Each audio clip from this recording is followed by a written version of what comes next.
Conversation. My parents came to this country 40 years ago with no money in search of opportunity.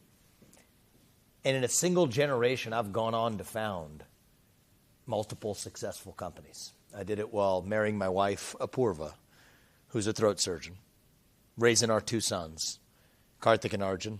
Saw them this morning in Des Moines where they are, raising them, following our faith in God.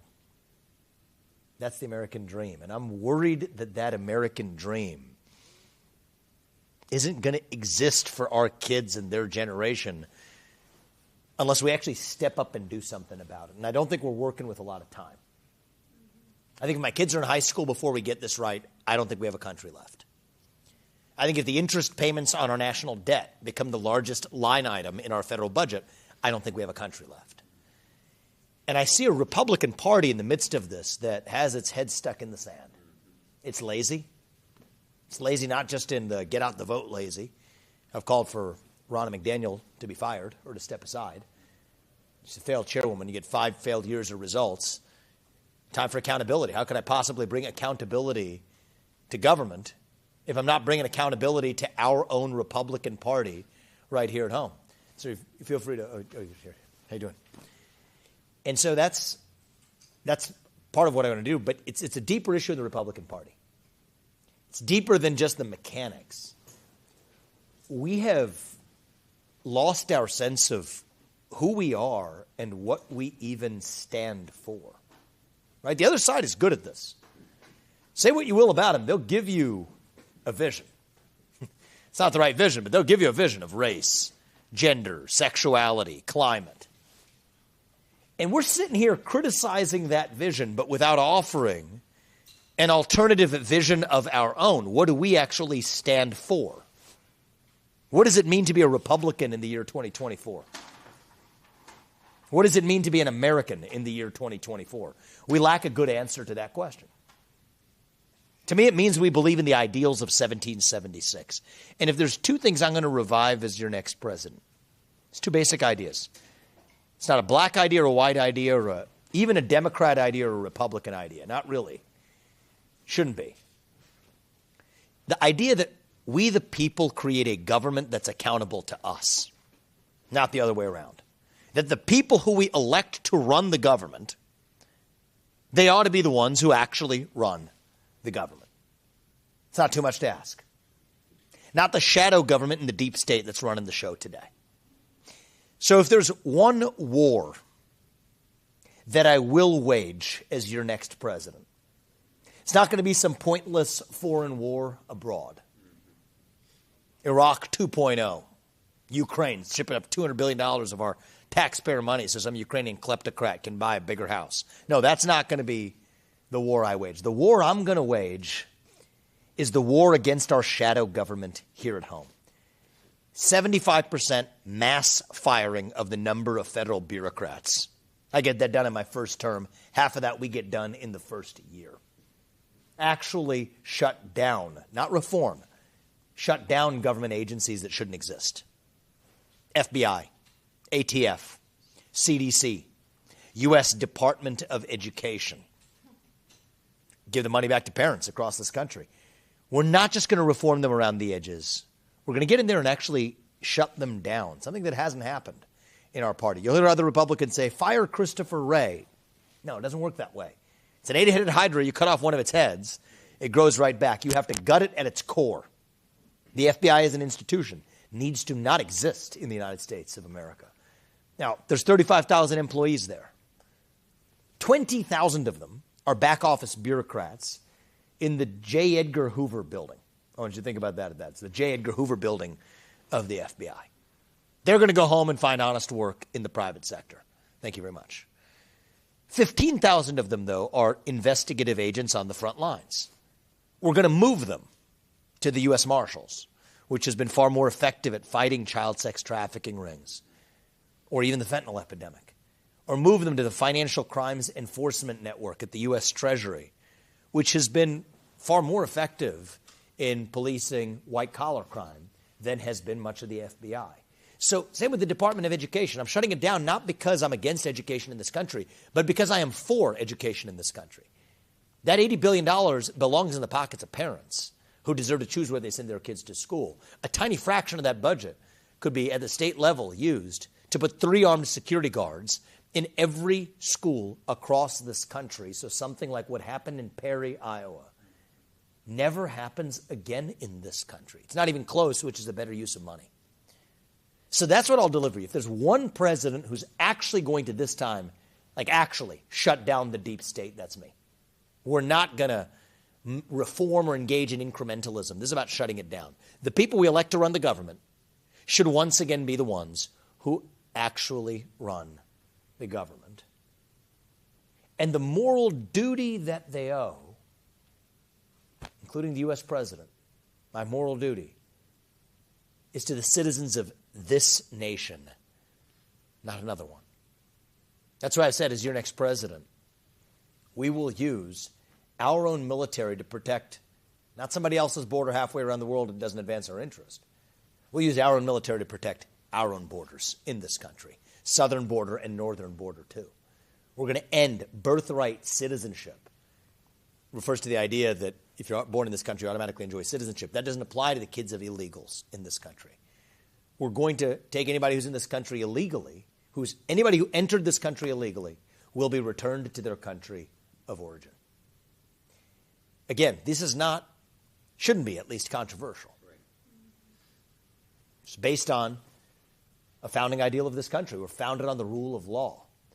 But right now we've lost our way. Our national defense establishment has spent so much of its energy on fighting foreign wars at our periphery, beyond our periphery, that they've left our own homeland more vulnerable than we've ever been to cyber attacks, super EMP, electromagnetic pulse attacks that could take out our electric grid in a matter of days.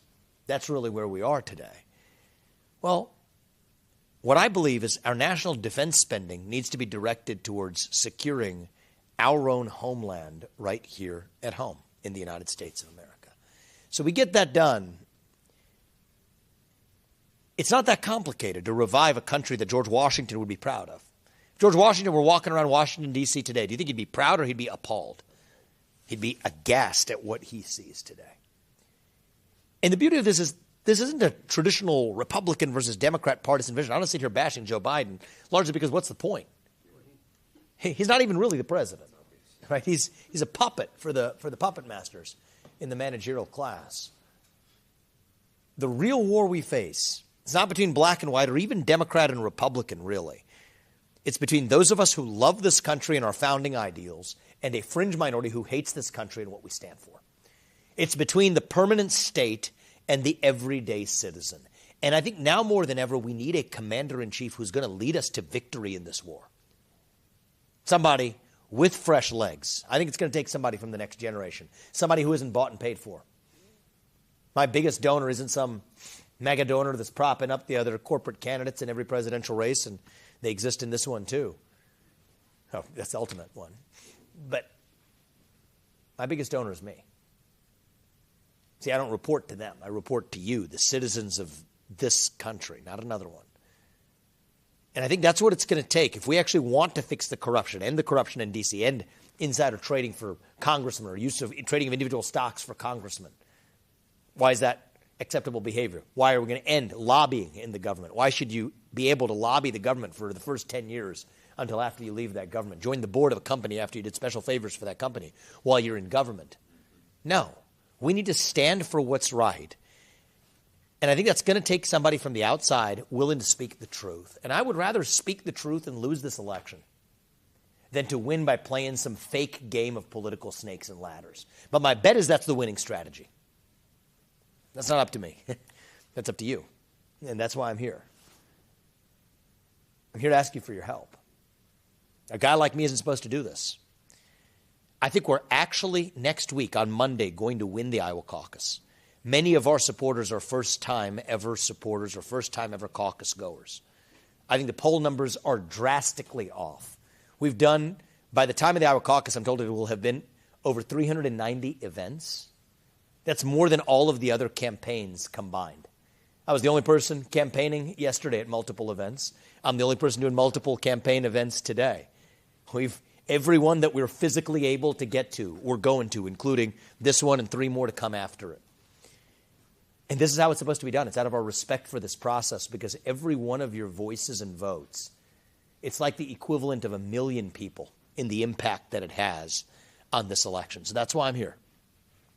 I'm the only candidate in this race who can even tell you certain things. That I'll strip the vaccine manufacturers of their special liability exemptions because it's crony capitalism, and where there's been injury, there needs to be justice. The only person who can tell you that I will pardon every peaceful January 6th protester on my first day in office, because that's the right thing to do for this country. The only person to tell you I'm opposed to the CO2 pipeline making its way across the other part of this state. By show of hands, anybody familiar with that issue? Good. I'm glad, because it doesn't affect this part of the state, but affects the other part of the state. No, I'll correct you on that. It absolutely affects this part of the state. Is it running through here too? 15 miles north of here. Oh, is that right? Okay. And is that the Summit one or the Navigator one? Okay, so I've been paying more attention to the Summit one. They said they might have canceled the Navigator one, but the Summit one's actually doubling down on it. They said they might buy up. So anyway, thank you for knowing something about it, because if you don't have private property rights, we don't have a country left. And so I could go on about the carbon capture pipeline, and we're doing an event on January 10th at the State House to stand up for what's right in this country. It's why Steve King endorsed me, actually. My willingness to stand up for these issues. Congressman Steve King, good man, tarred by the media, fake lies. But we have to stand for what is true, what is right. That's why I'm in this race. And I want you to just ask yourself why I'm the only candidate who's able to tell you these things, on or off that debate stage, by the way. And it's because every other politician, directly or indirectly, is dancing to the tune of their biggest donor, and I'm not. So if you want somebody who's going to get in there and actually speak truth to power, actually gut the deep state, then vote for the person who's going to speak the truth to you. That's the whole basis of this candidacy. Bring truth back to government. Stand for truth. And if we stand for truth, our best days are still ahead of us. The things I'm saying, they're controversial, not because they're false, but because they're true. God is real.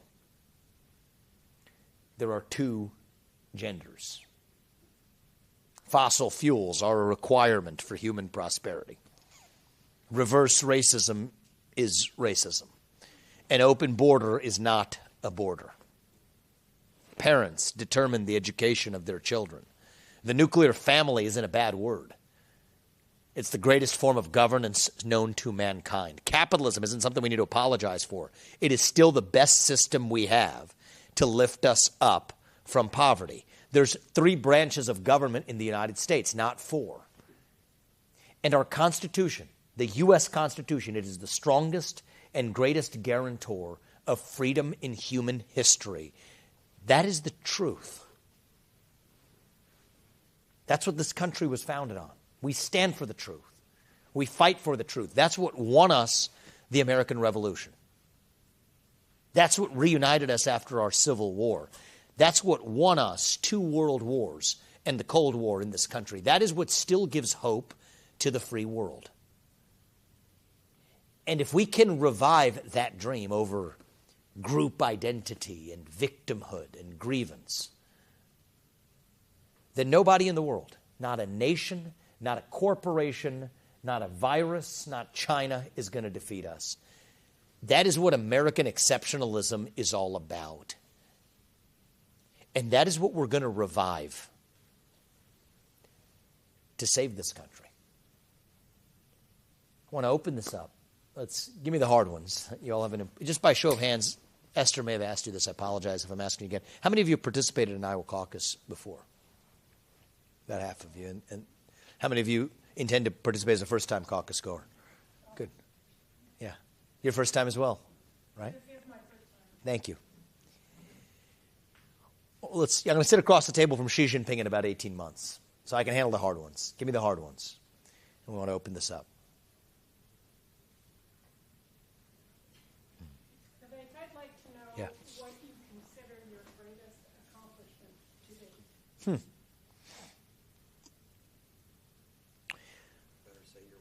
Well, I was just going to say, it's the smartest thing I've done. The smartest thing I've done, and I think there's two things I would share with you. One is, and both of them relate to bringing life into the world or protecting life in the world. So one of the therapies that I developed when I was a biotech CEO was a treatment for kids who are born with a genetic disease, where 100% of these kids are born with a genetic condition where 100% of them die by the age of 3. It wasn't FDA approved. Not a single pharmaceutical company had an interest in it because it's a really small number of people who are affected. I'm proud that I took that and moved it forward such that it eventually became an FDA-approved therapy where a majority of those kids live lives of a normal duration today. Kids are alive because of that therapy that would not have been alive, and it's FDA-approved as a consequence. And so I'm proud of standing for life there, but think about actually some amount of time later after we worked on that therapy, Apurva's a throat surgeon. She cares for cancer survivors. And actually at the start of the pandemic in early 2020, that's when she had just given birth in New York City. So she gave birth in New York to my older son, Karthik, on February 23rd, 2020, which is right the first wave of the pandemic. And the first wave, nobody knew what this was. I mean, we went COVID nuts in this country. But the first wave of that, it came from China. Nobody knows how you're supposed to take care of a newborn or whatever, if you're, what the illness is going to be. She's an airway surgeon. New York's hospital scene in that first wave was actually, now that first wave was in New York City. It was serious. A lot of people were in the hospitals. They were overrun, ICUs and all. She, about 3 weeks after giving birth by an emergency C-section, she looked me in the eye and said, God put me here for a purpose. There's people who need me in the ICU. I'm an airway surgeon. It's 3 weeks after an emergency C-section, but I'm actually going to go in and do my part, and I feel like I have a duty to do it. And we know I'm going to get sick doing open airway surgery. We don't know what the implications are for a newborn. I know and I had been a biotech CEO working 80 hours a week, traveling, about half the time. Are you going to be able to take care of Karthik in a way that allows me to do my duty?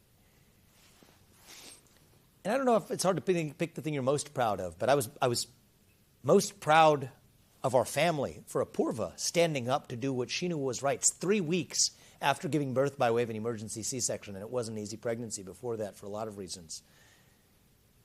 But I'm proud that I was able to also, for a time, put aside the, run by fly by night, run by day, run by night schedule that I had been running, to be able to then take what became then 2 months, because then she got sick, she was exposed to patients, then her father was a surgeon, also got sick. He ended up in the ICU for 2 weeks.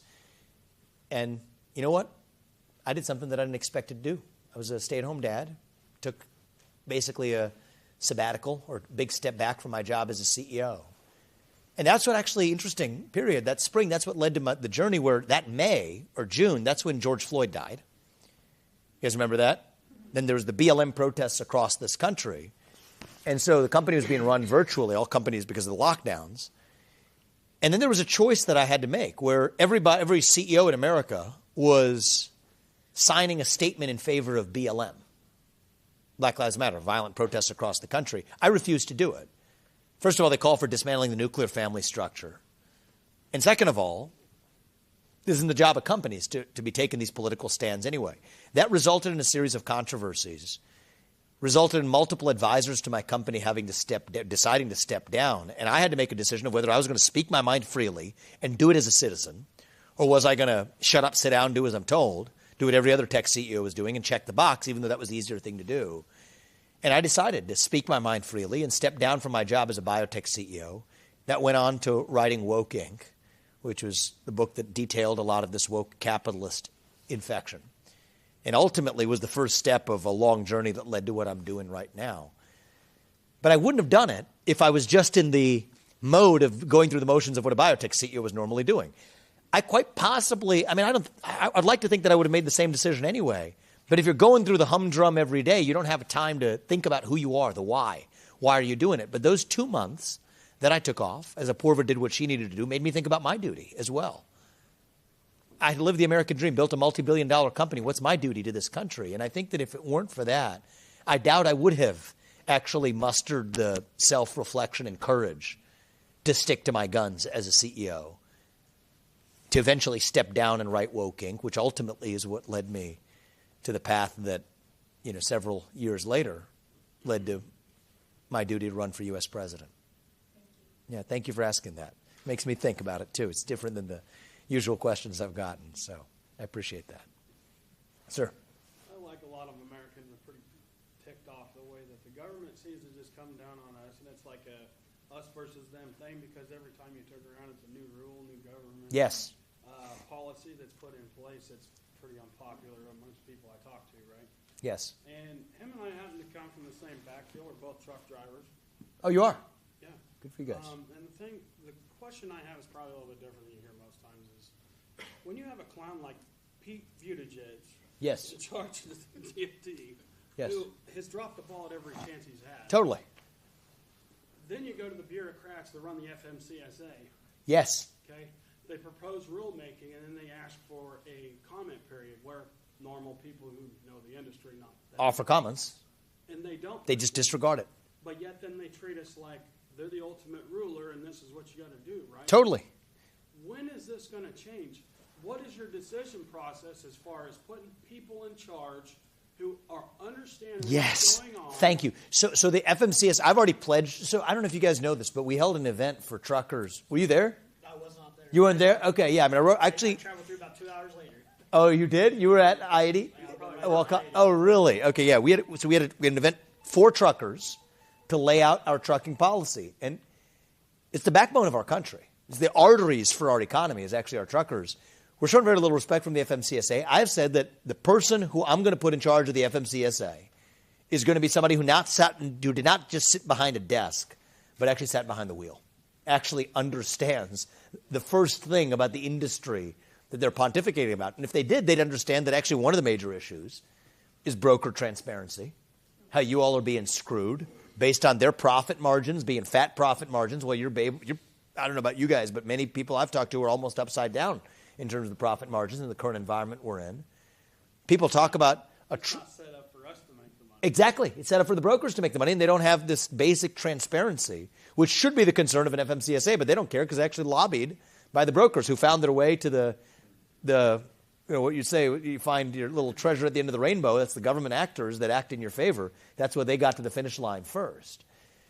Now, some basic other changes we got to talk about is basic competence and who serves. We also don't have, people talk about a shortage of truckers. We don't have a shortage of truckers.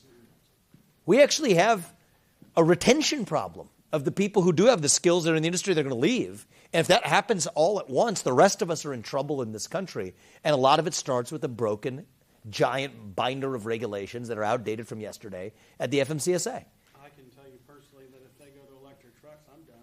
Yeah, of course. And you know what? They're effectively tilting the scales in that direction. Why? In the name of some climate change agenda that absolutely is a hoax because it has nothing to do with the climate.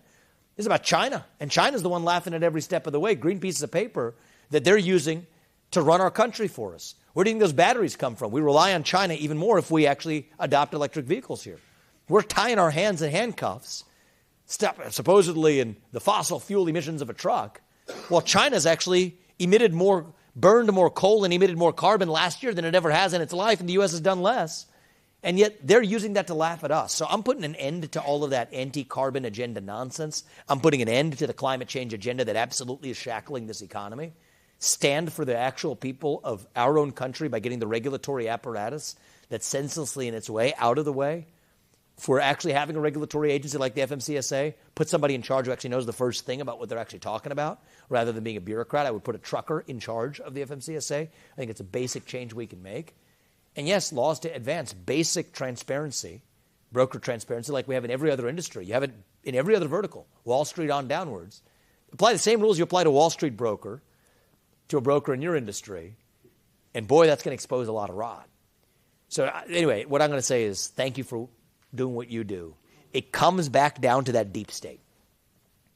You're talking about drain the swamp. I give my predecessor, Donald Trump, a lot of credit for rolling that log over in the swamp.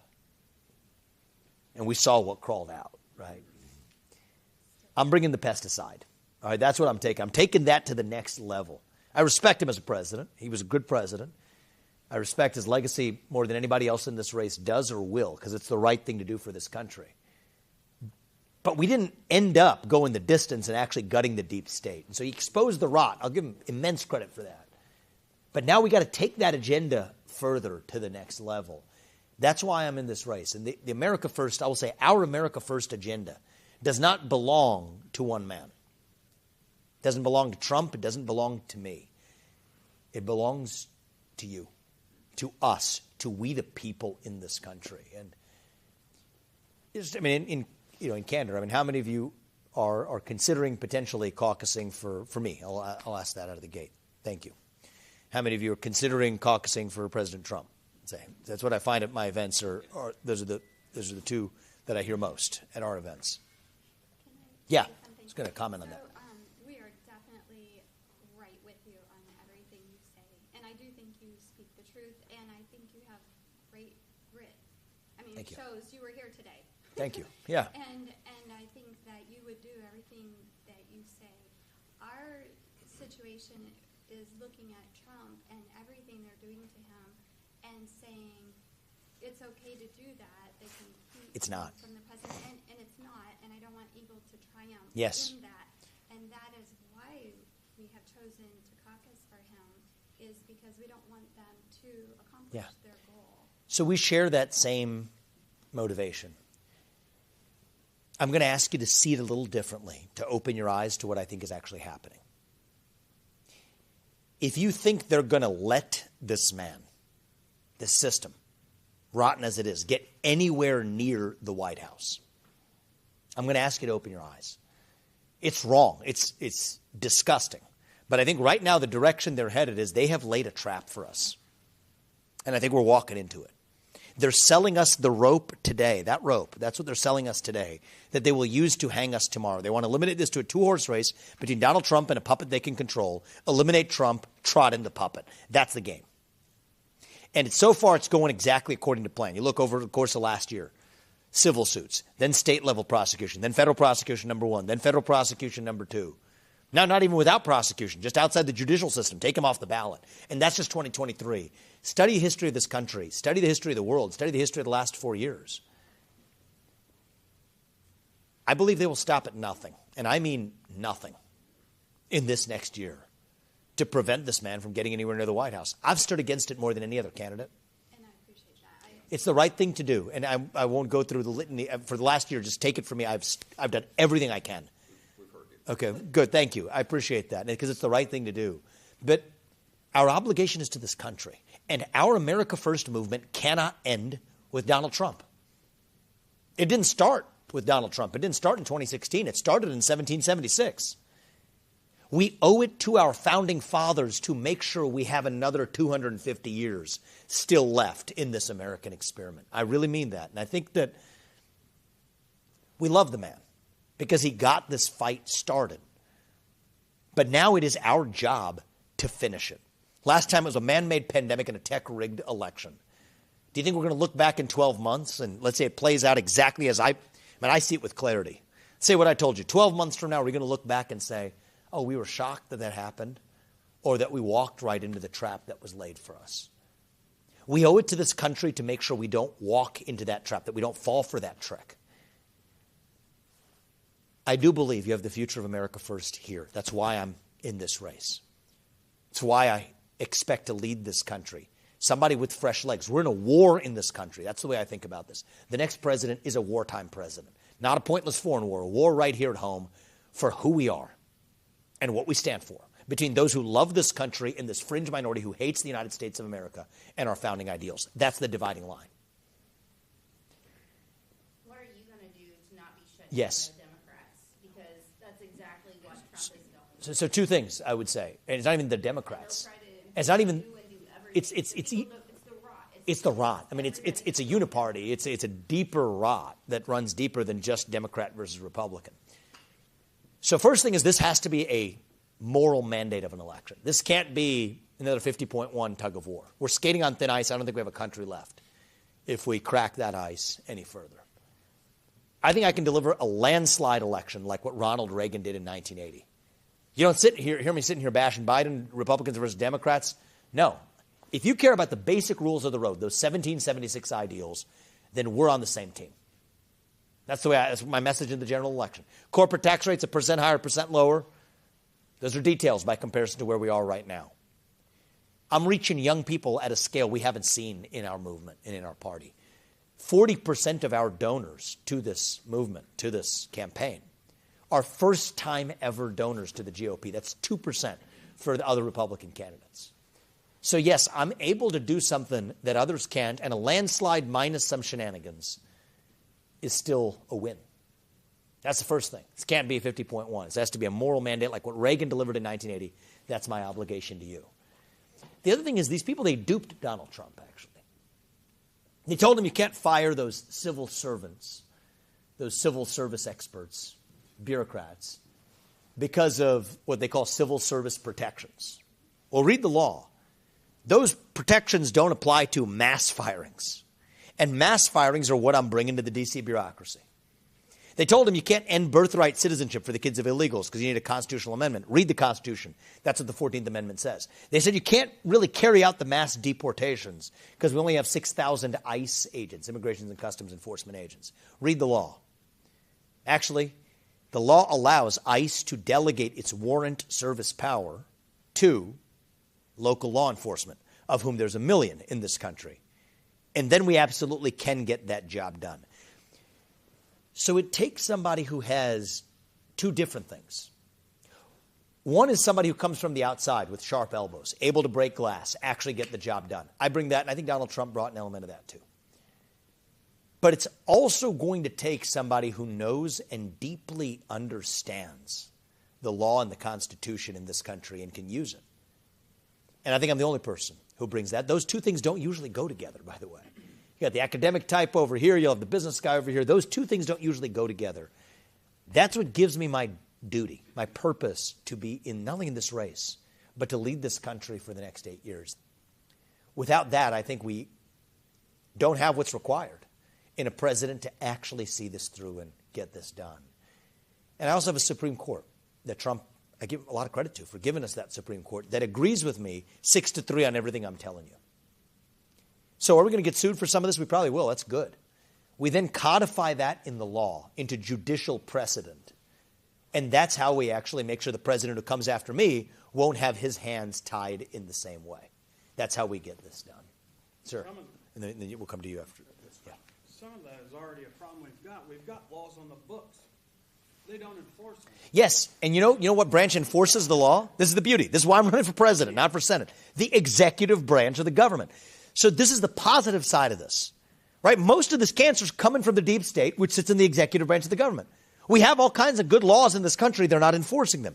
The president runs the executive branch of government. So every other politician that comes in and will say, oh, I will pass this law or that law. Our laws are good enough if we actually follow the rule of law, mostly, right? I mean, we have to evolve from time to time. But that's the real rot is the failure of leadership in the presidency. And I give Trump credit because he exposed the problem. But if we actually want to see it through and get the job done, I mean, sunlight is itself a valuable service to provide. We haven't had it for a long time. But if we really want to go to the next level of bringing the pesticide, as I said, gutting the actual bureaucracy, actually getting the job done this time rather than just observing it and exposing it, nobody's going to get that job done in the way that I will. And that's why I'm in this race. I think God puts each of us here for a purpose. It is our duty to realize that purpose. Every one of us has our own unique God-given gifts. It's our duty to use the gifts that God has given us to do what is right in the short time that we are given. That's what pulls me into this race. It's not pleasure. It's not a personal ambition. I promise you it's not convenience with a 3.5-year-old and a 1.5-year-old. This country, I mean, my parents were dead set against it. when I told them first, they didn't have a veto on it. But we are living a life that my parents never imagined when they came to this country, that I never imagined when my dad was facing layoffs at the GE plant in Evendale, Ohio, where I grew up, going to night school to be able to actually have food security and basic family security for our family. But we're not doing this. I've succeeded as a capitalist, and I don't think that you need to apologize for that. But I've lived that phase of my life. This is about doing what's right for our country. And if I thought there was somebody else who could get this job done, I'd be getting behind them because that'd be a lot easier for me.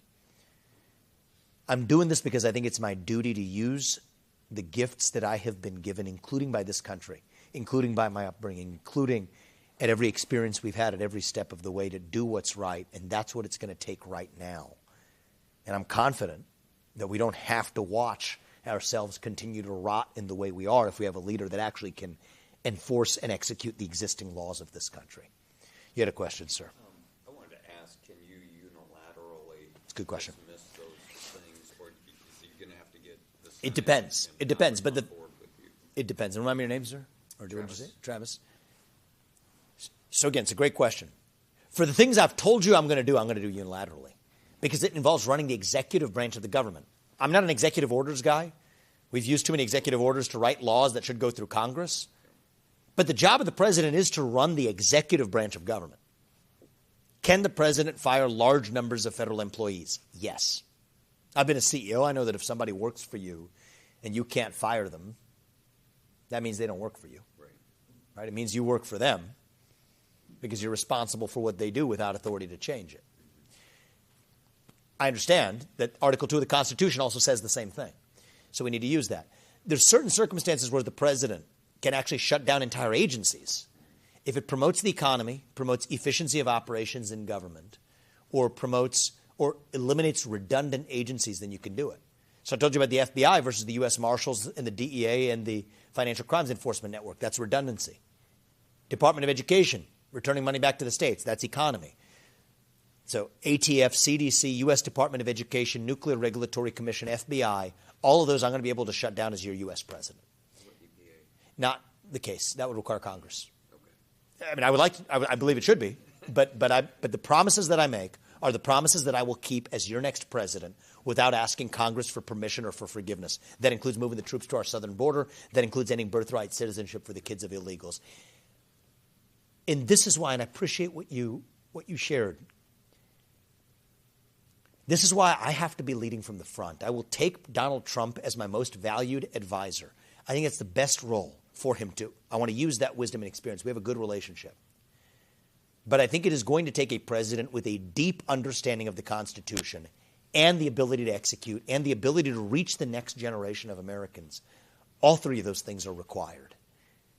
And so that's why I'm asking you to vote for me at the caucus, even if it's different than what you thought of doing 3 months ago. The thing that I fear is that you and Trump are so similar that it is going to split and divide.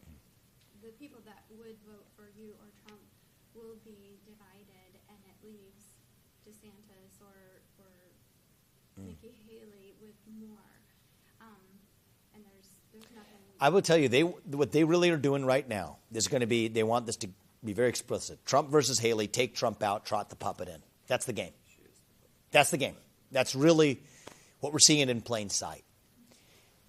They don't have on me what they have in Trump. We're picking a general to lead us to victory in this war. I'm asking you to pick the general who isn't wounded. I respect the one who came before me immensely, and we will honor his legacy because it's the right thing to do. But I think it's going to take a general with fresh legs to actually lead us to victory. The obligation we all owe, myself, Donald Trump included, and I know he sees it and I see it this way, and I know you do too, but we have to skate to where the puck is going. Our duty is to this country. It's not about any one of us. It's about this country. And I think I will be able to reach and lead that new generation and actually declare victory in this war before we actually don't have a country left. We don't have a lot of time here to get this right. We don't have the iterations to say, well, maybe you can do this and then you can do it later. No, that's not the time we're working. We don't have that luxury anymore. This is the moment to get it right. And I believe if you want to save Trump, not just save this country, but save Trump, I believe a vote for me is the best way to do it. Because otherwise, you see the game that they're playing. It's this country and Trump that fall along by the wayside. And that's the answer. And when you see something with this level of clarity, it's painful to watch this as a slow motion, torturous train wreck that we watch transpiring in slow motion. I cannot sit as a passive bystander and do it. It is my conviction as deep as any that I have, that the right answer, if you want to prevent the outcome that we all know will be the one that leads us to our demise as a country, I'm asking you to vote for me, and you have my word I will do the right thing, not only for Donald Trump, but for this country. I think it's the only chance we have.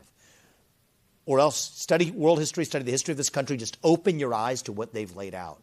It's exactly set to play out this spring and this summer, such that it will be some other puppet trotting their way into the White House, and they're not going to stop me in the same way because I know the Constitution. I have fresh legs. They're going to come for me, no doubt about it.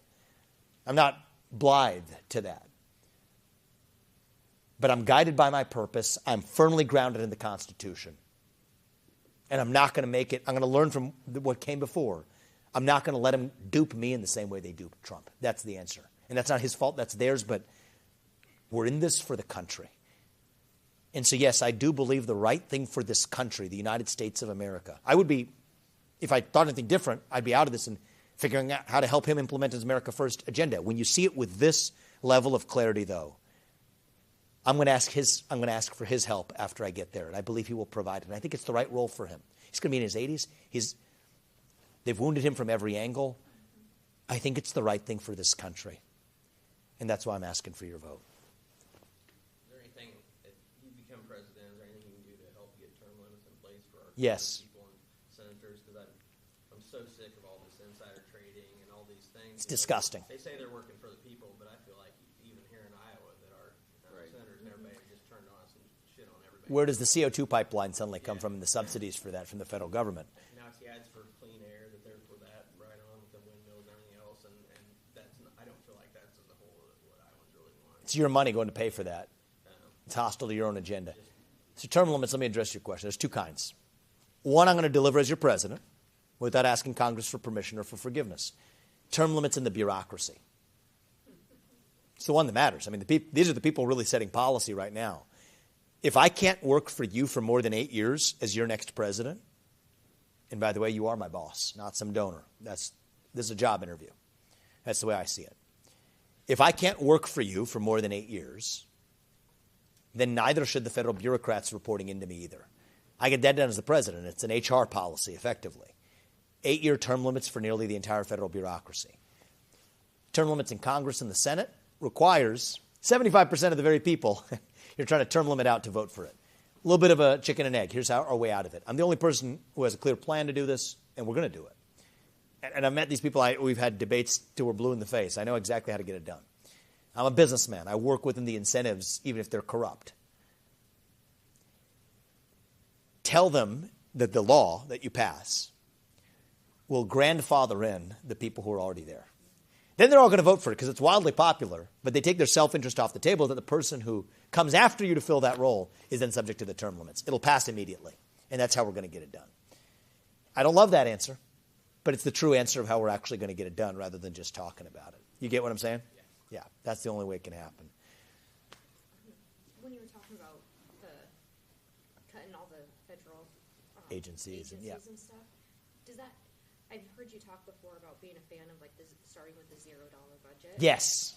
So Zero-based budgeting. Will you have to convince Congress of that, or is that something you Now, that comes from the executive branch because the way it used to work is that the executive branch submits a budget to Congress and then say, we may spend, and ask for permission to spend. Now, it's become sort of bastardized over the years.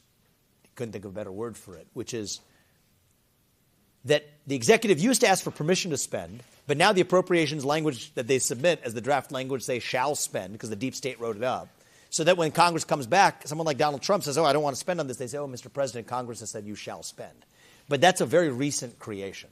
So I'm going to go back to the chief executive appropriately asking for Congress for permission to spend, not a mandate to spend. And so, yes, that zero-based budgeting exercise that will start with the executive branch draft budget that's submitted to Congress, and that's how I'm going to lead the country. huge bills that get passed? We're not doing the huge bills anymore. Yeah. No more omnibus resolutions. So like today, it's really like Biden and all of them who are letting it pass, right? Yes. I mean, it's gone this way for a long time. It's been about 25 years it's done this way. Zero-based budgeting, that's how I've run my businesses. That's how I'm going to run the federal government of this country. That's how you fight the national debt crisis. You're going to fight the national debt crisis without touching Social Security or Medicare? I'll tell you how. Get the oil and natural gas out from underneath our ground. Sell it. use it to buy down our national debt, stay out of foreign wars that don't advance our interests, don't fork over foreign aid to countries that actually don't even have the same debt problem that we do, and slash and burn 75% of the federal bureaucracy.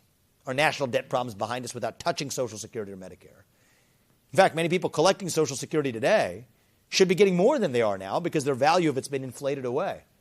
I'll increase the Social Security benefits without worsening the national debt. Here's how.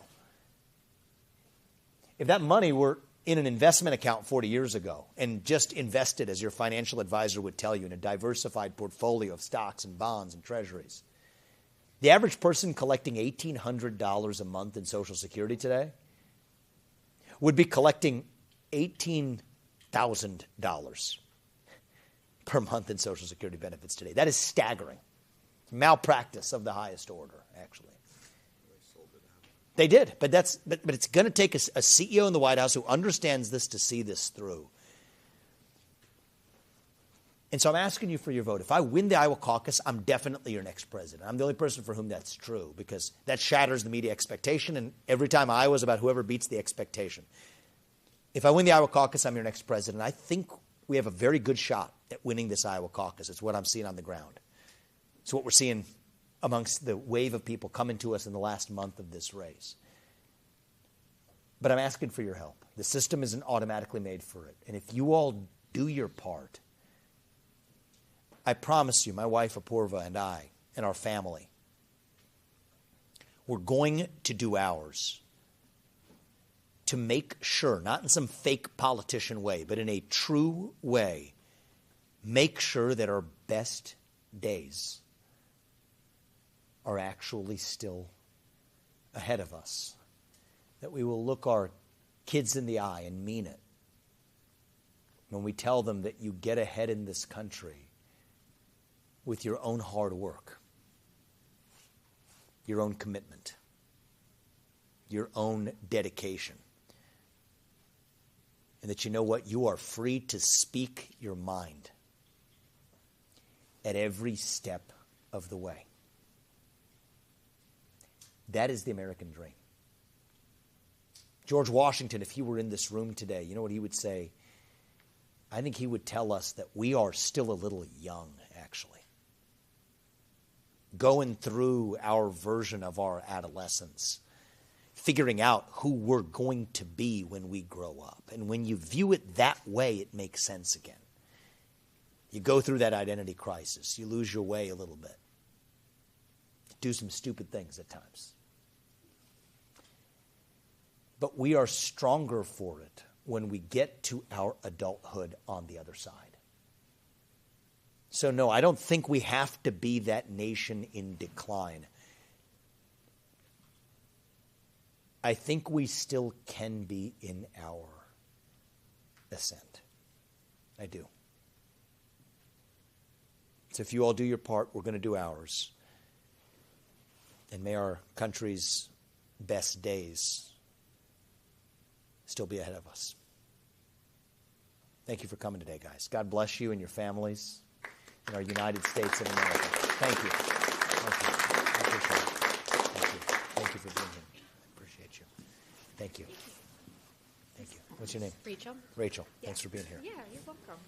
Did I see you raise your hand? You've been to the caucus before. Yeah. Yeah. Yep. And I've been for it, and I think that I don't know how they send out the results, but they could make whatever you say fit whatever they want to say. Yeah. Because I'll say I want to caucus, like I'll caucus for you, and then they'll be like, well, who would you vote for between Trump and Nikki Haley? And I'm like, but I'm going to caucus for. Yeah. Thank you. I appreciate it. That's not like a Thank good you. question. Thank you. I appreciate it. And that's what's all, it's all sort of tilted. It's all slanted. And I think that's, I appreciate your ability to see through that. Yeah. Spread that message. I've been a fan of yours, like, even before you announced. Oh, I good. watched you on Kansas One of the Owens. few who knew me Yeah. from before. Okay, Yeah. good. Good. Thank you. And I watch your lives all the time. on Oh, you do? Twitter. Good. Yeah, I'm a huge fan. Good. Thank you. I appreciate that. I appreciate that. Well, spread the message I in this will. community. I think we're I going to will. do this. Thank you. I think we will. Yeah, Thank you. thanks. Thank you, sir. I appreciate you. Appreciate you guys. You guys are doing the hard work, and I would say underappreciated. Well, in this country. We appreciate that somebody's willing to stand up and speak for us because Yeah. nobody else will. We got your back. But I have a question for you. Okay. I watch Fox, right? Yeah. And they got all these town halls and everybody else. Yeah. What is the deal with that? Because I watched Would you- Brett yeah. Baer comment on it. I want to see what's the truth. Yeah, well, you know, I don't know what the truth is, to be honest with you. Did they reach out? No. I Greg think it's a Gutfeld, travesty. did you see Greg Gutfeld? I didn't like Gutfeld. He was pissed off about it I himself. love Gutfeld. Well, I love Gutfeld too. So he was on the show the next day criticizing They should. his own network. I mean, I love it. as you see, I mean, he and Tucker were the two smartest people there. But Greg Gutfeld was complaining about their own network, saying, "How do you? I mean, it's arbitrary garbage." And the reality is, I don't fit within that centrist viewpoint anymore. Right? I'm speaking about the truth of what happened on January 6th. They don't appreciate that over there. I'm a Second Amendment absolutist. They don't appreciate that over there. Right? And so there's certain of my views that represent the founding ideals of this country, and I'm not going to compromise on them. But even the non-left-leaning corporate media that's outside of the bounds of what you're allowed to say. Well, not with me. And so actually Greg Gutfeld said on his show that he would offer town hall for me separately. Awesome. I think it'd be a better one than whatever other one they're doing anyway. So maybe he'll come out of here. Stuff. I Yeah. love it. Yeah. So Thank you very we're much not going for to. your But my point is, none of that matters. No. This is what matters. But it does matter. It does because it you shapes the get- way people think about it. That's correct. Yeah. So we got to. That's what we're up against. But we doubly need people to actually tell people the truth to see through the BS. I'll be honest, To actually the get reason this I got here is because I was watching YouTube and I seen you were doing a live on Route 63. Oh. So I brought it up, and there you are in the car, headed over here to the Mexican joint to eat. Oh wow. I'm like, where's he going? So I looked up your website and see you were going to be down here today. That's what brought you? Yeah. Amazing, Yeah. man. You haven't done the caucus before. No, sir. Well, you got to do it this time. I will. Both of you. I appreciate This is that. the most important vote in my It life. is. It is. Thank you very It much. is the most important Thank you vote. very It much is, for coming. yeah, it's the equivalent of 1 million people. You bet And, that it has. and Thank things you. like Navigator, we brought that Yeah. up. And granted, yeah, that's in the bag right now, but who knows? No, but they're going to buy it up probably Yeah, well, and do it. 4 or 5 years ago, Totally. would I expected we'd be in the condition we are now? No. Totally. And you know that pipeline. Yeah. They would rather our town not be Totally. there because they have to dog leg Yep. around our town. Goes half a mile from his elementary school. So Thank things you for like coming, that. that. And nobody else is that talking serve- about it. That don't serve the general public's interest.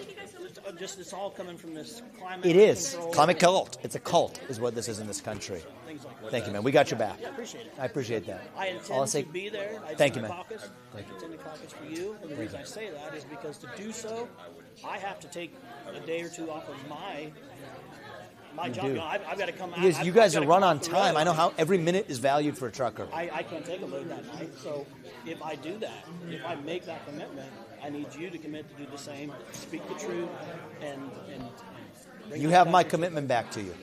You have my commitment back to you. Bring as many of those people, truckers, with you. Many of your friends with you. But you have my commitment. I know what sacrifice you're making. I rode a truck that day to that event, and we see the meters now installed in there. Creates a lot of stress. One guy had a heart attack who I knew. And it really does that ELD causes so much stress for your day. It's like they're controlling you. Absolutely. Take a day like yesterday, for example. I Omaha. I mean, those I come out ELDs Pleasant. are unnecessary. It gives It's a you leash. it gives you no control Tie that to a over CBDC. circumstances, just like yesterday. Weather makes Yeah. a huge problem. I was Totally. 5 minutes almost late to my appointment over here in Mount Pleasant, where they would hold And you me don't out. get, and you it comes out of your pocket, not the brokers. Yeah. So we're gonna, we got your back. Thank you. Thank you, man. That means a lot to me. You have my commitment on that. Thank you. Thank you Thank so you. much for coming. I appreciate you. My son is 21. Yeah. And he's come to all of your things. Is that He's right? caucusing for you. Oh, thank you. Tell him He thank keeps you for trying that. to get us to. Well- We totally agree with everything. you Just say. keep that open mind for the next week. I think that we are walking into a trap. And I don't know what we can do because I think That is why I am here. I think the answer is you can vote for me. I mean this. I wouldn't be in this if there are other ways to make a difference to this country. Remember when he first started. That's the direction this is going. We can see it. You look back a year from now and rewind. Would you say that we should have seen this coming? 16. I think we will. That's what we'll say. Not that we were shocked. That's why I'm here. They're not going to be able to do that to me between now and November. Not in the same way. And even when I'm in office, I'm not going to be. We're going to learn a lot from what was laid, but they don't have on me what they have on them. And that's It's about the country. That's what I'm asking you for, because otherwise it hurts me to watch the trap that we're falling into, and we can't afford it as a nation. That's why I'm asking you. An unfair question. Yes. Would you be willing to be vice president? Oh, okay. I know that's I not think what that you're no, running that's not what I'm running for. I'm not a Plan B person. Let me just say this. I'll do whatever's right for the country. I need your vote at the Iowa caucus. That's what I need. And whatever comes out, I'm going to do the right thing for the country. Now, I'm best positioned to lead from the front. I think him being my advisor is the right relationship. And I think that's one of the ways he's wired is, I mean, he selected Pence as his vice president. Most people select that type of vice president. I have independent opinions. And he wouldn't make a vice president for the same reason, right? And so he will have my full support if I'm the president. I'll have his full support if I am. But on January 15th, I need you to do the right thing for this country. It will affect the turnout. Yeah, it will.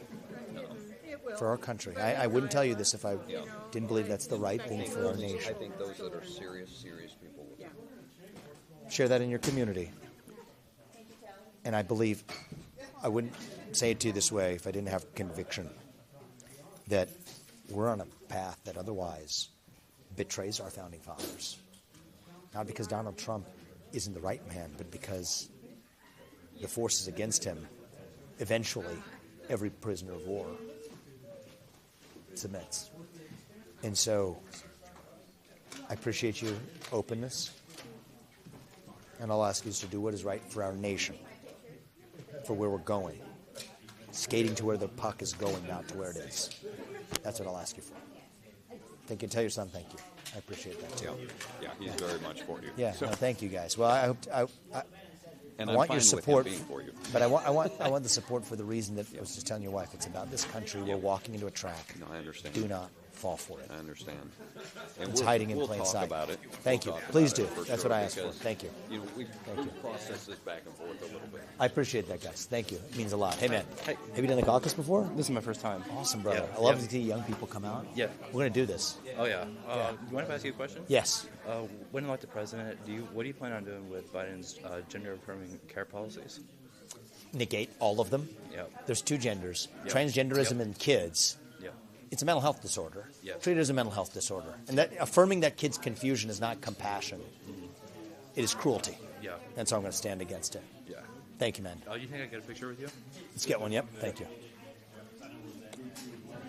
Caroline, I'll take it. Can someone take a picture? I was going to ask the same question. Thank you.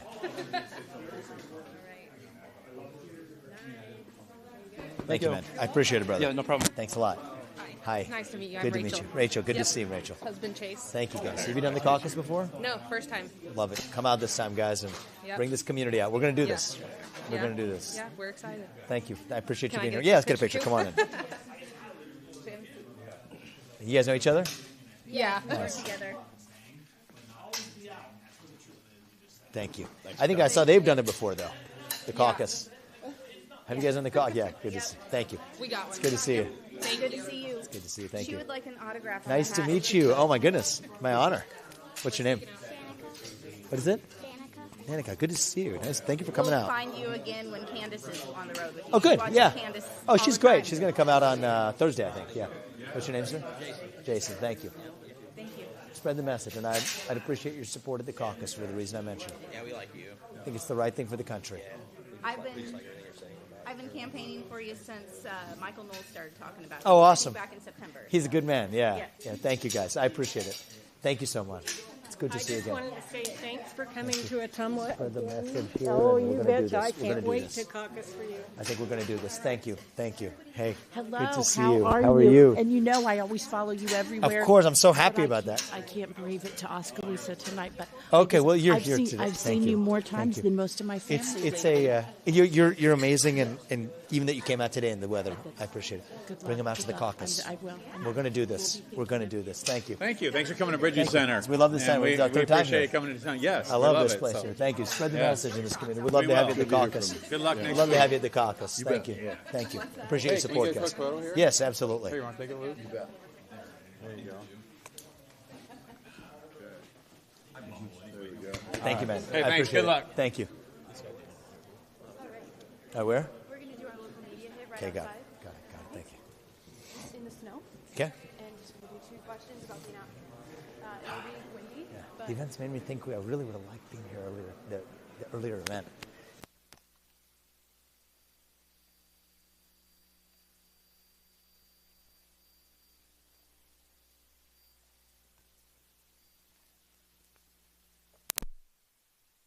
All right, hey guys, we got time for 2 questions, and we really want to talk about being out here, because we're the only campaign that's out here. That's all I wanted to talk about. Great, that's our story. Wherever you'd like to stand, sir. Right here, man. All It's good to right. see you. Thanks for being here today. Thank you. Make sure Are you I got- guys with that? Which network are you? You're with the same network? We're, Okay, got it. so, yeah. Who should I look at? You could look at him. Okay, got it. Thank you. You my mic? You're on me? Oh, no. Okay. I got you. You Got don't have it. to put it on. That's okay. Thank you. Sorry, I'm just trying to get focused in on you. Thank you for keeping us safe, man. I appreciate that. All right. And we got a little dark here.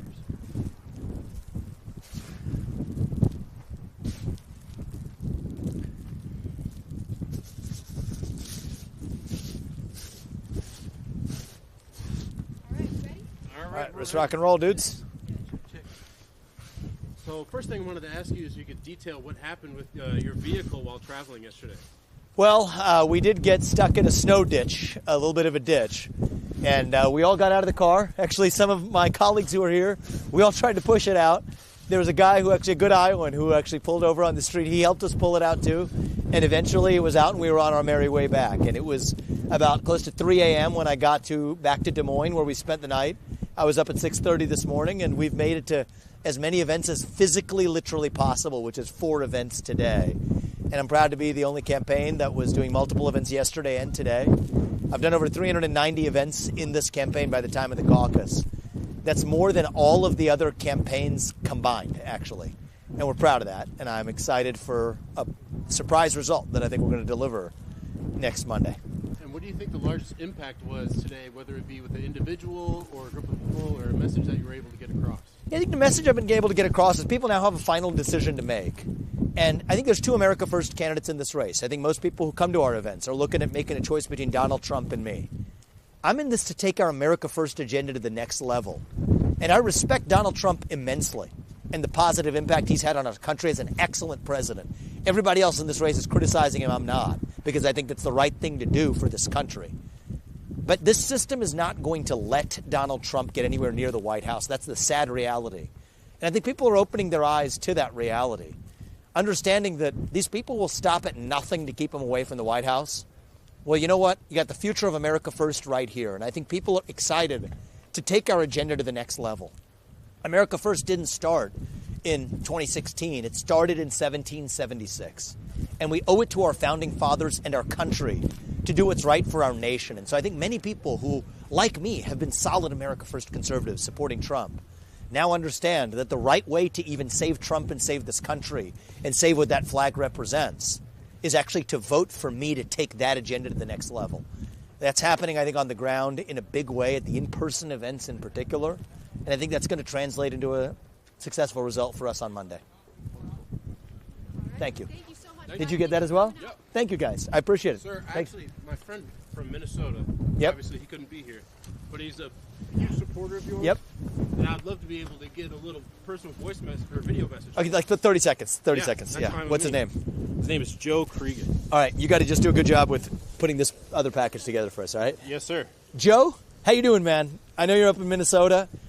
You know, your Vikings did a little better than my Bengals this year. But anyway, I heard that you wanted to say a quick hello, and I'm with your friend here. So keep up the good work, and may our country's best days be ahead of us. I'm hoping you do your part. Thank you. All right. Thank you, sir. Thank you, man. I Pleasure to appreciate meet it.